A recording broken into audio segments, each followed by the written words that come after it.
नमस्कार बंधुरा आशा करी सबाई भालो आछेन सुस्थ आछेन। आरेकटा नतून रान्नार भिडियो निये आबारो हाजिर हये गेलाम। आज के आमि शेयार करब चाल कुमड़ोर घन्ट। एटा किन्तु कोनो नतून रान्ना नय, एटा सकलेई बाड़ीते बानाय। आमि किभाबे बानानो शिखेछि सेटाई आजके शेयार करछि। भिडियोटा बंधुरा प्लिज पुरोटा देखबेन। भिडियोटा भालो लागले लाइक शेयार और सबस्क्राइब करबेन आमार चैनेलके। ताहले चलुन बंधुरा आजकेर रान्नाटा शुरू करा जाक। एक बड़ो साइजेर चाल कुमड़ो पातला करे केटे निয়েছি।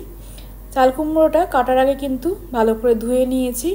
काटार परे धुले किन्तु बेश अनेकटा परिमाण जल অ্যাবজর্ব करे नेয়, সেই জন্য জল শুকোতে অনেকটাই টাইম লেগে যায়। তাই জন্য আগে ধুয়ে কিন্তু চাল কুমড়োটা এবং লাউ আগে ধুয়ে কাটতে হয়।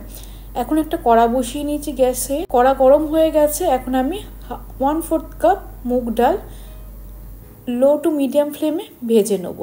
एकेबारे सोनाली करे लो टू मीडियम फ्लेम रेखे डालटा भेजे नेब। डालटा आमार भाजा हये गेछे। एखन आमि ग्यासटा अफ करे दिচ্ছি আর কিছুক্ষণ এই গরম করার মধ্যেই ডালটা রেখে দেব। এখন ডালটা একটু ঠান্ডা হয়ে এসেছে। ভালো করে 2 থেকে 3 বার মুগ ডালটা ধুয়ে নিচ্ছি। যেই কড়াটায় ডালটা ভেজে নিয়েছিলাম সেই কড়াটা একটু মুছে নিয়ে দিয়ে দিলাম 2 টেবিল চামচ সরষের তেল। চাল কুমড়ো বানাতে কিন্তু বেশি তেলের প্রয়োজন হয় না। 2 টেবিল চামচ সরষের তেল দিয়ে দিলাম। তেলটা কিন্তু গরমই আছে। তার মধ্যে জিরে ফোড়ন দিয়ে দিলাম। ফোড়নটা তেলের মধ্যে আর বেশিক্ষণ রাখলাম না। কেটে রাখা চাল কুমড়োগুলো দিয়ে দিলাম তেলের মধ্যে। এখন ফোড়নের সঙ্গে খুব ভালো করে চাল কুমড়োটা মিশিয়ে নেব আর তার সঙ্গে দিয়ে দেবো 2টো কাঁচা লঙ্কা। কাঁচা লঙ্কা কিন্তু আমি চিড়ে দিচ্ছি না, কারণ চাল কুমড়োতে একেবারেই ঝালটা খাটে না, তাই জন্য গোটা কাঁচা লঙ্কাই দিচ্ছি একটু গন্ধ হওয়ার জন্য। দিয়ে দিলাম পরিমাণ মতো নুন। যেহেতু চাল কুমড়োটা পরিমাণে কমে আসবে তাই জন্য নুনটা কিন্তু প্রথমে অল্পই দিতে হবে, পরে যদি প্রয়োজন হয় তখন আবার নুন অ্যাড করা যাবে। নুনটা দিয়ে খুব ভালো করে মিশিয়ে দিয়ে বা ঢাকা দিয়ে লো ফ্লেমে কিছুক্ষণের জন্য রেখে দেবো। তারপরে আমি ভেজে নেওয়া ডালটা অ্যাড করব। 5 মিনিট ঢাকা দিয়ে রেখে দেবো। তারপরে 5 মিনিট পরে ভেজে রাখা ডালটা অ্যাড করব।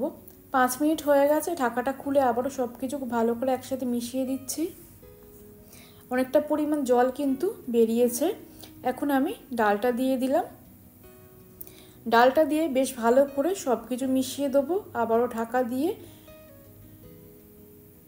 যতক্ষণ না চাল কুমড়োটা আমাদের জল শুকিয়ে আসে ততক্ষণ রান্না করে নেব।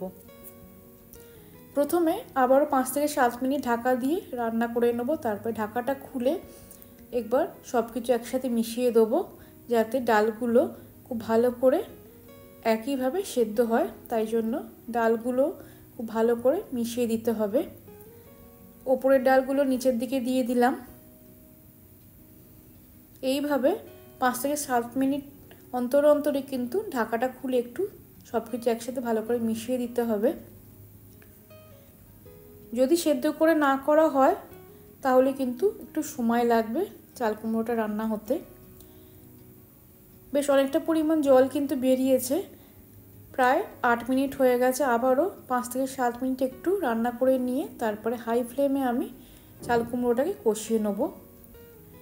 এখন একটু চিনি দিয়ে দিলাম।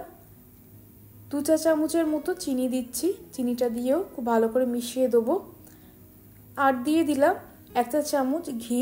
ঘি দিলে কিন্তু চাল কুমড়োটা খুবই টেস্টি হবে, স্বাদটা কিন্তু দ্বিগুণ হয়ে যাবে। চিনি আর ঘিটা খুব ভালো করে মিশিয়ে নিলাম। 5 মিনিট হয়ে গেছে। এবার ঢাকাটা খুলে গ্যাসের ফ্লেমটা হাইতে করে দিয়ে চাল কুমড়োটা খুব ভালো করে কষিয়ে নেব যাতে একটুও জল না থাকে। চাল কুমড়োটা কিন্তু সেদ্ধ হয়ে গেছে। সেদ্ধ হওয়ার পরেই কিন্তু আমি চিনিটা দিয়েছি। এখন হাই ফ্লেম রেখে চাল কুমড়োটার জলটা শুকিয়ে নেব। গরমের দিনে কিন্তু আমরা অনেকেই লাউ চাল কুমড়ো এগুলো বেশি খাই, কারণ এতে তেল মশলা খুবই কম লাগে। আজকের আমার এই রান্নাটা কেমন লাগলো অবশ্যই বন্ধুরা কমেন্ট করে জানাবেন। ভিডিওটা ভালো লাগলে রিকোয়েস্ট রইল আমার চ্যানেলটিকে সাবস্ক্রাইব করে দেওয়ার জন্য। পাশে থাকা বেল আইকনটিও প্রেস করে দিলে আমি যখন নতুন রান্নার ভিডিও আপলোড করব খুব তাড়াতাড়ি আপনাদের কাছে নোটিফিকেশন পৌঁছে যাবে। সকলে ভালো থাকবেন, সুস্থ থাকবেন, সকলের খেয়াল রাখবেন। অনেক অনেক ধন্যবাদ।